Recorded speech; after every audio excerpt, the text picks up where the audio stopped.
Beautiful people of Warland, welcome back again to another video. A creator's resolutions shall not waver. A warrior's oath shall not be broken. During the last video, the review for chapter 1135 of One Piece, I spun the One Piece 2025 bingo roulette for the last time during the year, and I landed on the super hot ramen slot. Of course, I'm not gonna make a video entirely of me eating hot ramen, so today we're gonna talk about something that I've always wanted to talk about with you guys, which is movies. And today we're gonna talk about movies that I liked or loved or hated in 2024, which was a very interesting year for movies. So let me go get my super hot spicy ramen and I'll be right back. Okay, so for today's challenge, we're gonna use this artificial spicy chicken flavored ramen cup, Buldak. I've been told this is a really spicy ramen. If it's not spicy enough, my Warland resident is gonna make sure that we make it spicy with either chili powder, red curry paste, whatever it takes. But this is going to be a incredible challenge, especially for my digestive system. So let's get on with it.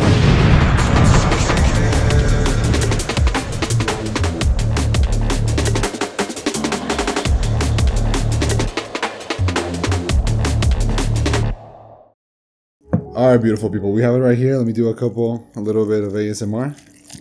All right, and per popular request of me, I have my beautiful Warland resident right here. I also have right here some chili powder and some red curry paste that we'll be using to make it a little bit more spicy with each movie that we talk about. And I have some water right here just in case of an emergency, but I am not going to touch it for the duration of this beautiful conversation between you guys and us about 2024 in movies. So let's begin with the base ramen. It smells like that industrial spice. And I feel like since I met my Warland resident, my spice tolerance has gotten better, but we'll see how this goes.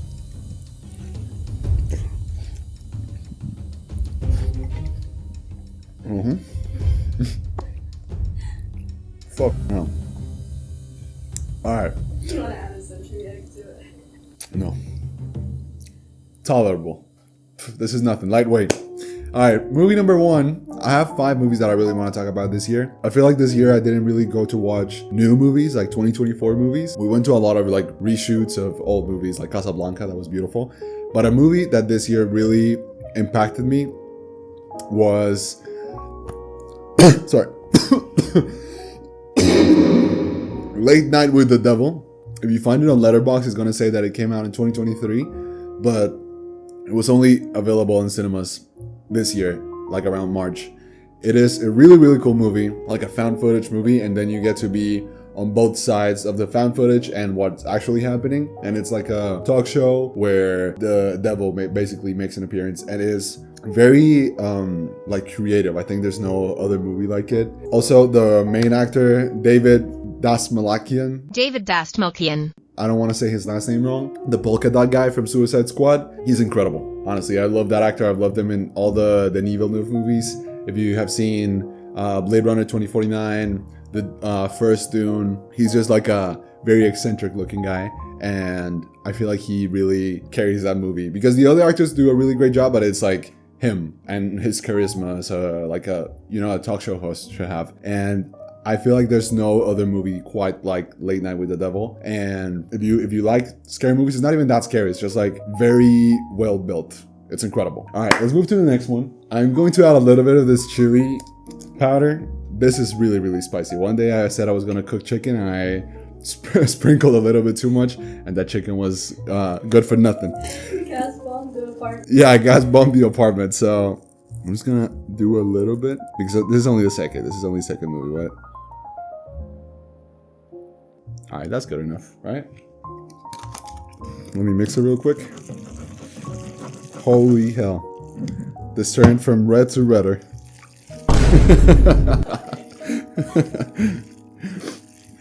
The whitest thing I've ever seen in my life. Intellectual commentary. Yeah, for real. Alright. Here we go. Oh, Jesus Christ, no, the color difference is kind of crazy. No, it is crazy. Okay. Here we go.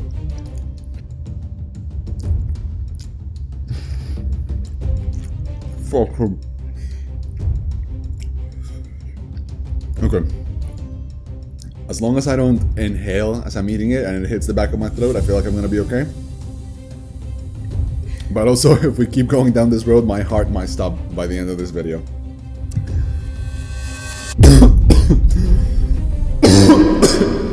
It hit the back of my throat. Alright, next movie I want to talk about is a prequel to a movie I always wanted to watch, and I only watched like the week before this movie came out, and that is Furiosa, a Mad Max saga. Now, I knew way before that Fury Road was an incredible movie and like one of the best action movies of all time, but I had never seen it. And then I watched it and my life was changed. I think the whole concept of the movie being like just one whole like chase sequence, kinda, because I think it's impossible to make a movie like that that's as engaging as this movie. It's just mind-blowing. But now the prequel that came out this year with Anya Taylor-Joy, the GOAT, portraying young Furiosa, like the story of Charlize Theron's character in the first movie. Now this movie was born like as a different concept than Fury Road, because Fury Road, I feel like the director just said, let's just make a 2-hour long sequence, like the coolest looking sequence ever, and he accomplished it. But this one is actually telling a story, and I feel like Furiosa, her story is really cool, but also the way it is told is incredible. I feel like casting Chris Hemsworth as the villain with his phony ass nose was really, I think, was a cool decision. The visuals are incredible. I think they are on par with the first movie. The drivings are really, the driving is really cool. The cars are really cool. When we went to watch it, it was like just me and my resident in the whole movie theater, so we were getting absolutely destroyed by the engine noises, but I feel like it was worth it. I look back at my time watching Furiosa and I feel like transported into an actual wasteland where I was suffering out of my ears, but I loved it. Shout out to the mom. Shout out to Furiosa's mom by the Warland resident. Warland resident approved. All right, we're moving on. Let me switch it up a little bit with the curry paste. Curry paste. That is really strong. Do a really little amount. Like, you have to understand, when I make the red curry, I use like a tablespoon for the entire curry. Okay. Look at this tub of nuclear waste. I'm just gonna add a little bit, as per requested. No, definitely more than that. A little bit more. This? No, you can do more than that. Jesus Christ. Okay. This much. Yeah? Let's do that and see. I'm sorry. You're good. This video should be retitled 2 People Coughing. Alright. There we go. Alright. Bite number 3. Movie number 3. Jesus Christ. So like the Latin. Jesus. Mm-mm. Mm-mm. Mm-mm.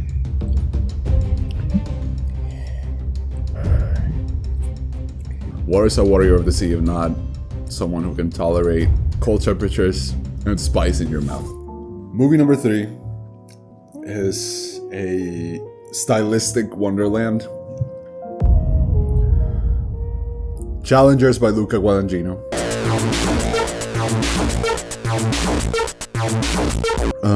If you don't know, Luca Guadagnino directed Call Me By Your Name. Incredible movie. Incredible movie.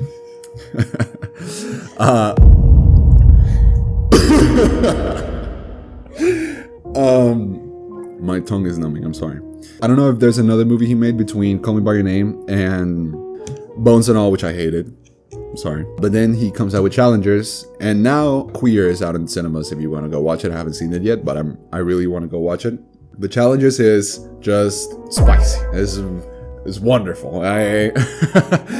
Everything about that movie is so cool. The wardrobe, the way he shoots the tennis scenes, especially the last one, you don't even know what you're watching. Every like couple strikes, he hits you with something new, like something creative about a tennis match, and it's like, wow, this is possibly the coolest tennis match I've ever seen in my life, and it's supposed to be like one of those little league tennis games. But the build-up, the relationships, you know that shot from Challenges that was circling around before the movie came out. That scene had us like clenching our pearls for real. No, because it you don't even know when it's gonna happen, and when it happens, oh boy, stuff is moving around. Like liquids are just shifting positions.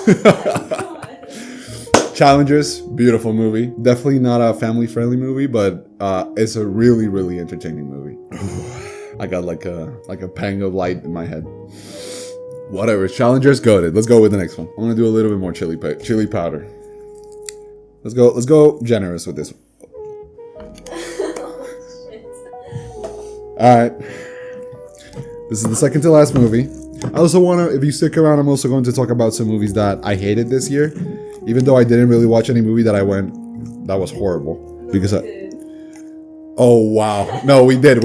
Hey, stick around for the sixth movie I'm going to talk about, because it's going to be crazy. If you stick around, I'm going to eat this whole ramen. Whew. All right. Holy hell.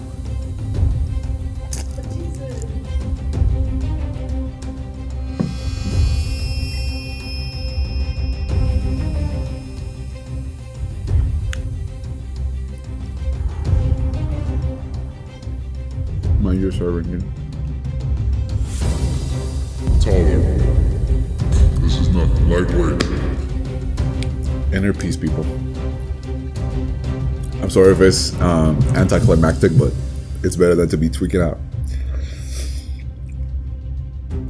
Ooh. All right, the fourth movie is a movie that I just watched yesterday, and it is absolutely incredible. Nosferatu by Robert Eggers.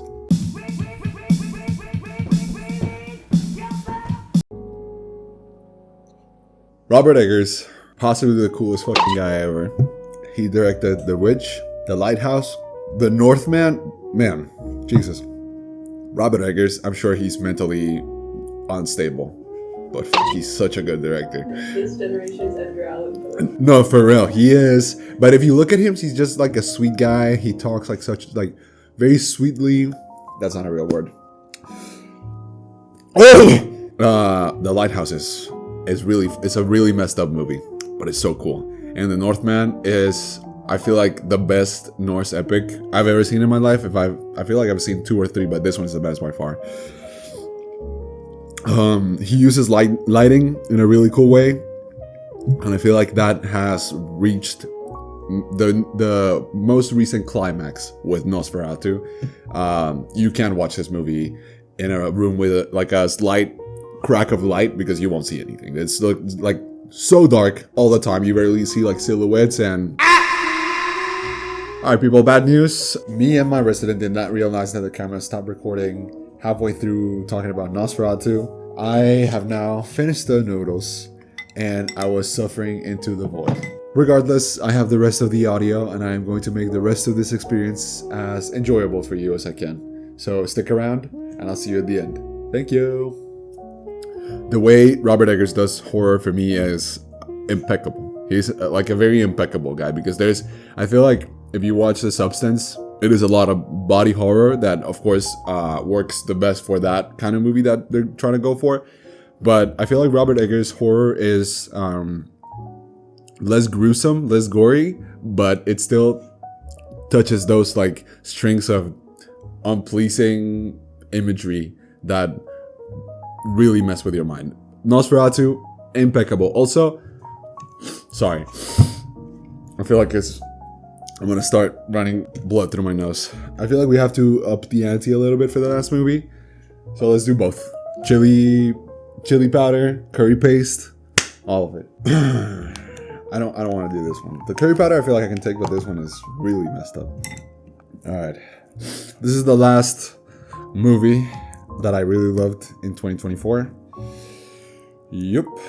I'm gonna leave a little bit to finish it while we talk about the sixth movie, which is a tragedy.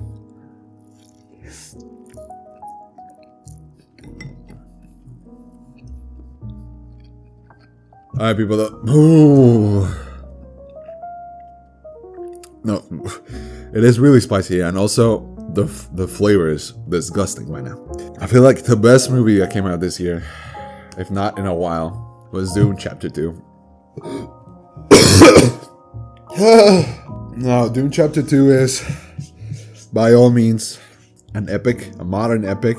Maybe the best modern epic. Get Avengers out of here. Get Gladiator 2 out of here. Even though I really like Gladiator 2.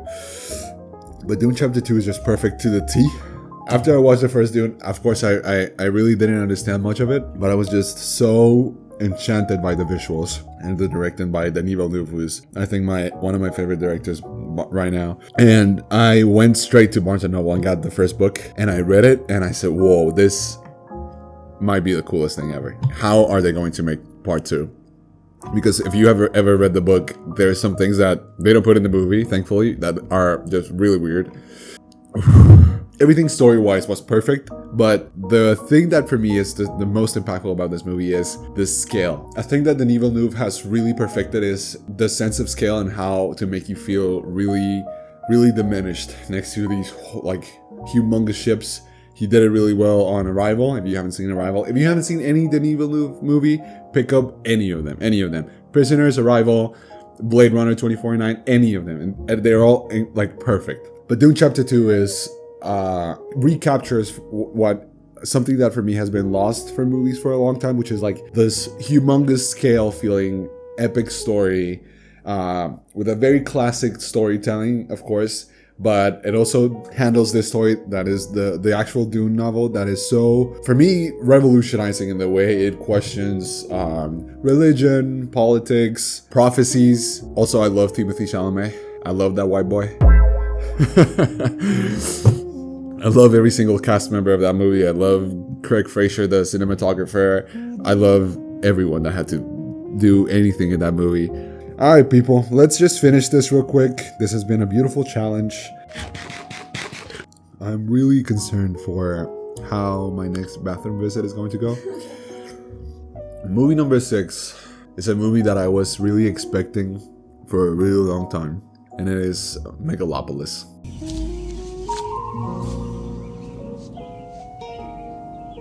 What the fuck is this piece of shit?